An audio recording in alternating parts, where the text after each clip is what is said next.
आज हूँ पखाड़ दिवस सांग मैंने देखु पखाड़ आमर केते आइटम होती प्रथम है छुई आलू भजा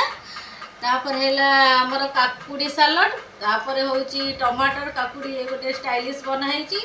तापर आंबुल चकुड़ा आउ मटर आलू कषा भेंडी मसला पोटल मसला सांग मैंने आंक भितर समस्ते गोटे गोटे आइटम कर जो छुई आलू मसला मो जा कर काकुड़ी सालड मो दिएर कर जो स्टाइलिश होम जई कर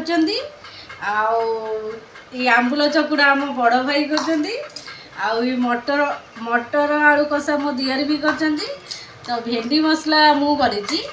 पोटल मसला मु करी जो पखाड़ टोटाली रहा ये हूँ मो स्वामी कर आपण मैंने पखाड़ दिवस पालन कर कि नहीं कमेंट बॉक्स रे कहिबे आम आम पखाड़ दिवस पालन करछु आपण कमेंट माध्यम कहतु कि ये पखाड़ दिवस माने पखाड़टे केमती है आमर तो पखाड़ दिवस रे सब आइटम होती आपण मानकर कौन